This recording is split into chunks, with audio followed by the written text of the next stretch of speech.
Bon matin, c'est déjà vendredi et on fait déjà les tendances de la première semaine de septembre.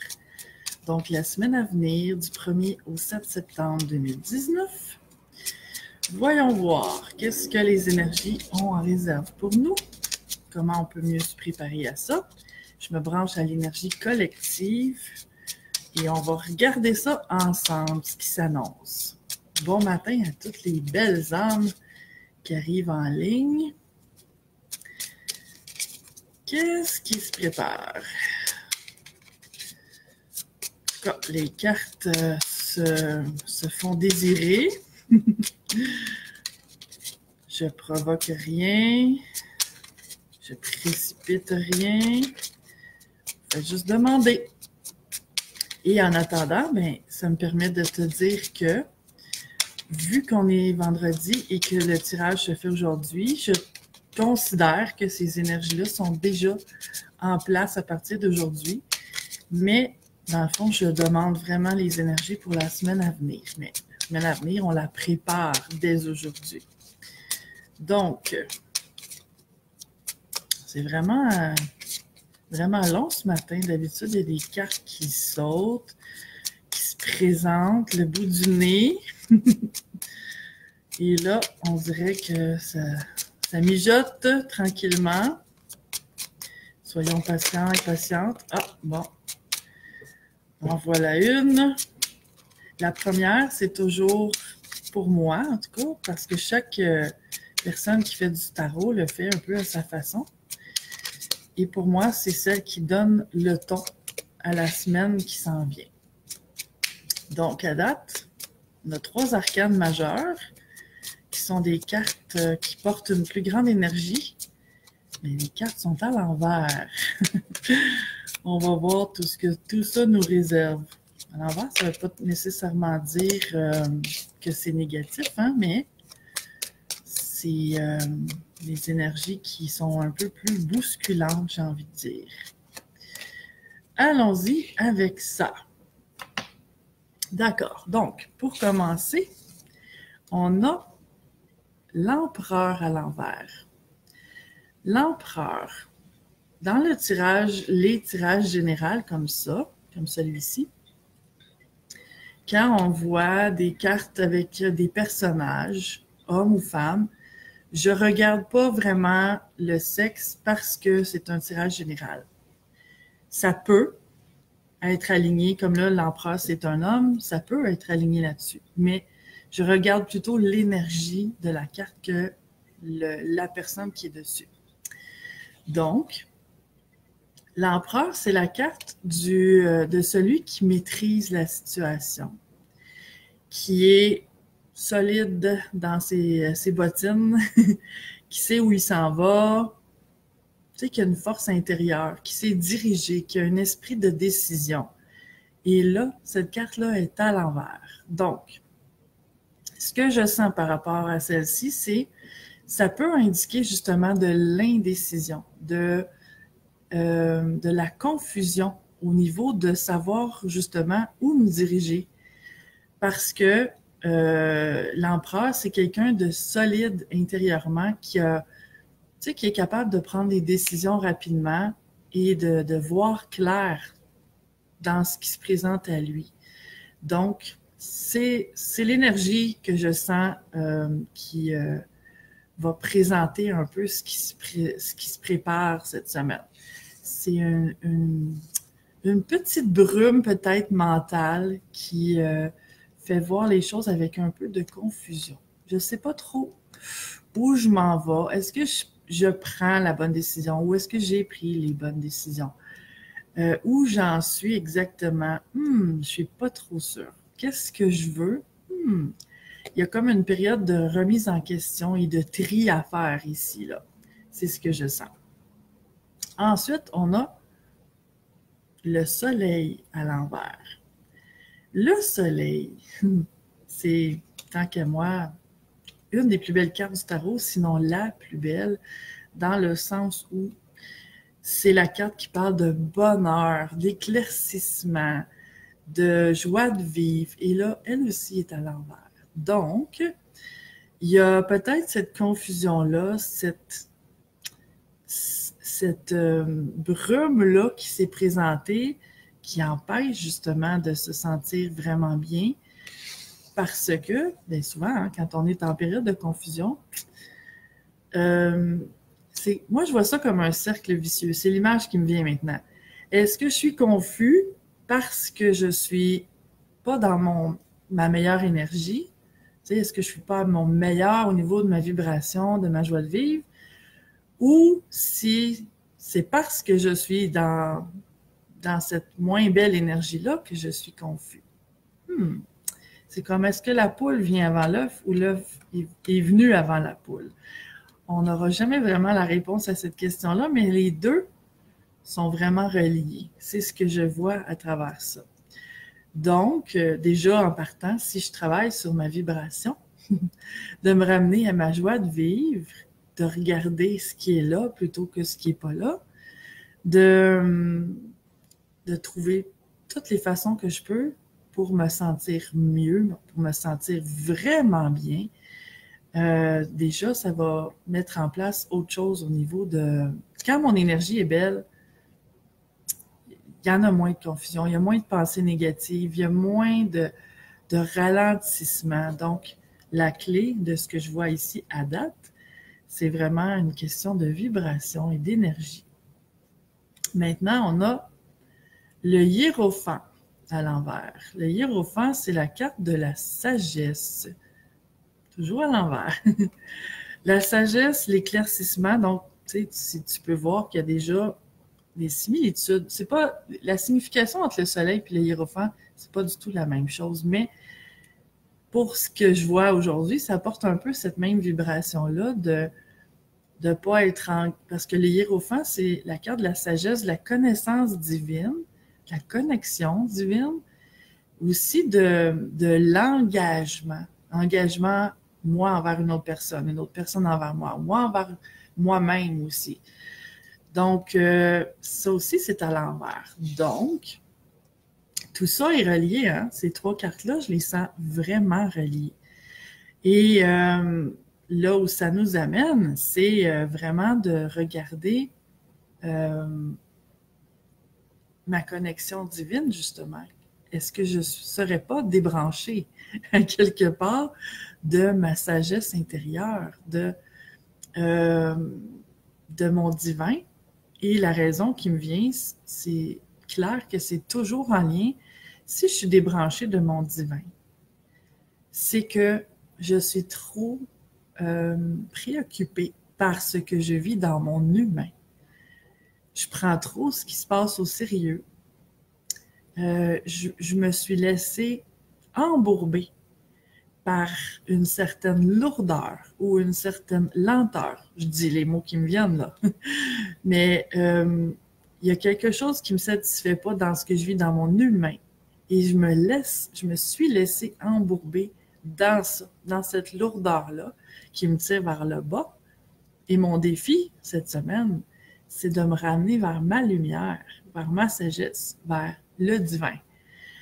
Et bien là, automatiquement, hein, comme je disais tantôt, quand on change notre vibration, on change notre réalité. C'est-à-dire, c'est pas les situations qui se mettent nécessairement à ce qui est mêlé se démêle, ou ça peut, oui, mais c'est pas nécessairement que des problèmes s'évanouissent ou disparaissent, ou les défis que j'avais sont plus là tout d'un coup.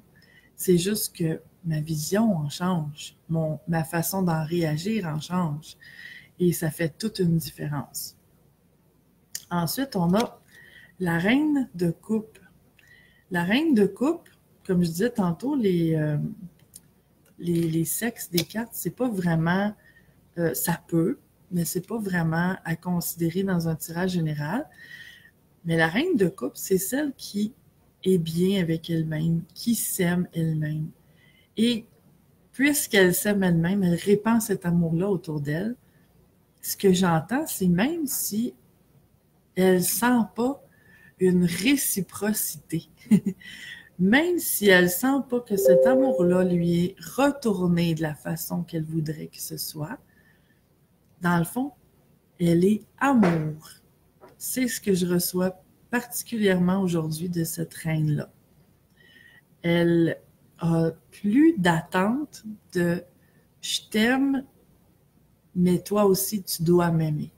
Elle est juste amour. Elle donne cet amour-là, pas dans l'espoir de le recevoir encore, mais juste parce que c'est ce qu'elle est. Et ensuite, on a le roi de bâton à l'envers. Donc là, on a un roi et une reine. La reine à l'endroit, le roi à l'envers. Ce qui peut indiquer... Excuse-moi. Ce qui peut indiquer... Bon, soit que, parce qu'un roi et une reine, ça peut signifier une relation, qu'un soit à l'endroit et l'autre à l'envers, ça peut indiquer des problèmes de communication, des problèmes de connexion, des défis, des petits conflits, OK? Que tu sois en couple ou que tu ne le sois pas, parce que ça peut être toi avec toi, tu sais? Ça peut être moi avec moi ou moi avec quelqu'un d'autre. Parce qu'à l'intérieur de nous, on a aussi un roi et une reine. Notre côté positif, notre côté féminin et notre côté masculin qui sont parfois en conflit. Donc, ça peut être, selon ta situation, tu t'adaptes toujours. Merci Lorraine qui dit à vos souhaits. Ça peut être toujours adapté, hein, ces tirages généraux-là, à ta situation que tu vis là. Et donc, si ça parle d'un problème de relation, en fait, je vais regarder la carte en dessous qui va donner, qui donne une énergie nouvelle au tirage. C'est, oups, c'est The Hangman, c'est, voyons, je cherche le nom en français. Ça va me revenir, désolée, j'ai un petit blanc ce matin. Le pendu, oui, le pendu. Et en fait, le pendu, ce qu'il dit, c'est que ce qui est demandé par le pendu, puis cette carte-là est à l'envers, le problème vient du fait d'avoir une vision fermée des choses. Parce que le pendu a la tête à l'envers, donc il y a une toute autre perspective, il y a un tout autre angle de vue.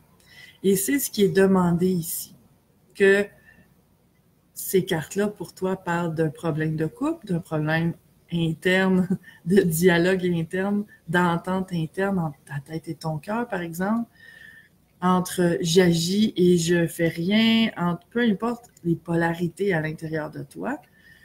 Ce qui est demandé ici, c'est un changement de point de vue. C'est d'ouvrir à une autre façon de voir les choses, une façon à laquelle tu n'es pas habitué de voir les choses. Parce que notre position normale, c'est d'être la tête en l'air, hein, la tête en haut, parce qu'on est les deux pieds sur terre. Mais là, ce qui est demandé, c'est qu'on bascule vraiment notre vision des choses d'une façon tout à fait nouvelle. C'est vraiment une ouverture qui est demandée ici pour pouvoir régler ce qu'il y a à régler, ramener ensemble ce qui était séparé et retrouver l'entente et l'harmonie. C'est vraiment ce que je reçois de ces cartes-là ce matin. Donc, ça parle de remonter mon énergie, puis tu sais, le fait de changer de point de vue, c'est vraiment la clé, hein? Le pendu nous montre que j'ai vraiment besoin de trouver, de rester ouvert à comment je peux voir les choses d'une façon différente. Ça implique, je dis toujours, hein, ce que je reçois, ça implique d'être à l'écoute de l'autre, s'il y a une autre personne impliquée, tu sais, que je suis en relation, d'être à l'écoute de ce qu'il me dit, de ce que cette personne-là me dit, puis d'entendre au-delà des mots de ce qu'elle me dit. d'entendre ses peurs, d'entendre ses préoccupations, d'entendre ses besoins, mais aussi de considérer les miens, d'être à l'écoute de moi et également d'être à l'écoute de la vie. Qu'est-ce que la vie cherche à me montrer ici? Parce qu'il y a plusieurs cartes à l'envers, donc c'est que ça ne fonctionne pas nécessairement dans la facilité, dans la fluidité. Il y a des chaos sur la route. Et là, ce qui m'est demandé, c'est vraiment de trouver une façon différente d'envisager tout ça et de réagir à tout ça. Aline qui dit « Tu parles pour moi, là? » Peut-être. Je me branche toujours à l'énergie collective et bien, chaque semaine, j'ai toujours des commentaires qui disent « C'est en plein ce que je vis, c'est en plein ce que je vis. » Mais ça peut parler à différents degrés selon les personnes. Ça peut parler un peu, moyennement, beaucoup, ou peut-être, possiblement, pas du tout. C'est possible. Tu ajustes toujours à ta situation, mais je demande les énergies en place pour le plus grand nombre de personnes qui vont être en ligne et écouter les vidéos. J'ai ici 2 cartes qui sont sorties, donc on va regarder ça. La première, pour aller compléter dans le fond ce qu'on vient de voir ici. La première, c'est la carte de la tentation. Et là, ce que je reçois, c'est que je pourrais être tentée par des choses, des situations qui ne sont pas nécessairement alignées sur ce que je veux vraiment ressentir dans la vie, sur ce que je veux vraiment vivre. Donc, le fait d'être à l'écoute, Nafa qui dit « Bonjour la nunuche ». Je ne suis pas la nunuche ce matin, c'est le mardi la nunuche, quand j'ai mes lunettes et le gros maquillage. Mais donc, je pourrais être tentée par un chemin qui est moins aligné sur ce que je veux vraiment profondément à l'intérieur de moi. Pour ce que je reçois, c'est pour une satisfaction temporaire, là, sur le moment, mais que pour le long terme, c'est pas vraiment ce que j'ai envie de vivre. Donc, cette énergie-là est présente aussi. Ensuite, on a une de mes préférées, l'alchimie. J'adore l'alchimie. J'adore l'alchimie. C'est quoi l'alchimie? C'est l'art de transformer le négatif en positif. Donc, j'adore l'alchimie parce que c'est un travail intérieur qu'on fait en voulant arrêter de travailler sur l'extérieur, sur lequel on n'a aucun contrôle, et de s'occuper de ce qui se passe ici, en dedans, de transformer mon négatif en positif, de mettre mes ombres à la lumière, de mettre mes fermetures dans des ouvertures, de mettre mes peurs à la vue, tu sais, de regarder en face et de gérer. Et ce que ça fait par magie, on pourrait dire, c'est que quand je change tout ça à l'intérieur de moi, que je fais ce travail-là, l'extérieur s'ajuste. C'est pas instantané nécessairement. Parfois, ça prend des jours, des semaines, des mois. Mais c'est clair qu'il y a un changement qui va se présenter. L'énergie s'ajuste. Dans la matière, c'est plus long. Donc, ce que je change à l'intérieur, dans la matière, c'est-à-dire dans ce qui m'entoure, ça va finir par se refléter. Et bien, dans le fond, tant qu'à moi, tout ce qu'on est venu vivre ici sur la Terre en tant qu'être humain, ça a un certain rapport de près ou de loin avec de l'alchimie. Parce que c'est ce qu'on est venu faire ici. Nafa, tu dis quoi? Tu pratiques l'exotisme. Je comprends pas ta question. Mais non, je pratique pas l'exotisme. Je vais demander une autre carte pour aller compléter ce tirage-là. Et elle est tombée comme je la demandais. Et c'est le jeu que j'ai créé avec mon amie Marie-Claude, le jeu Les Mandalas de l'âme. Wow! Et on a la carte de la nature. Là, avec la lumière, tu la vois moins bien. Je la présente de côté comme ça pour que tu la vois. Ça dit, je prends le temps d'aller dans la nature, de me laisser bercer par le vent, de remplir mes yeux de toute cette beauté.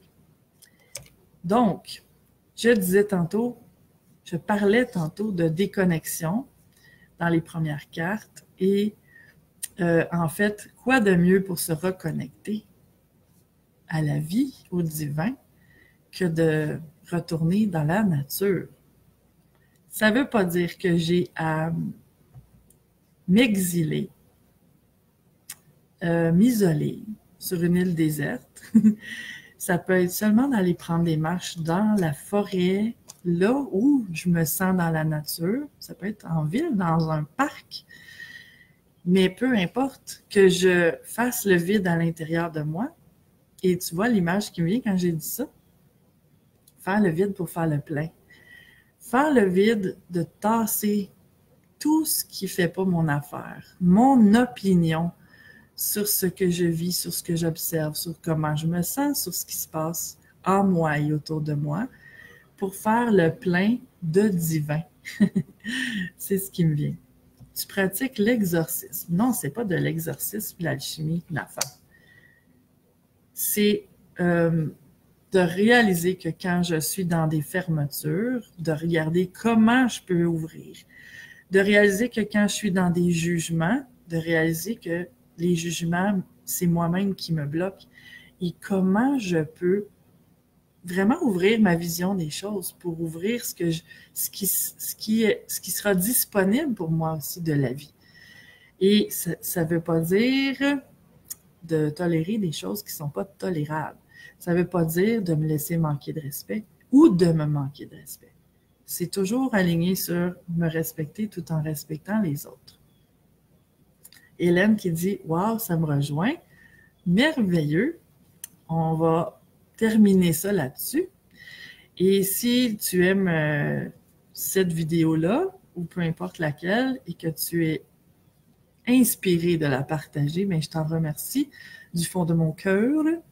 Et je te souhaite la plus merveilleuse des journées et des semaines à venir parce que c'est quand même positif tout ça. Hein?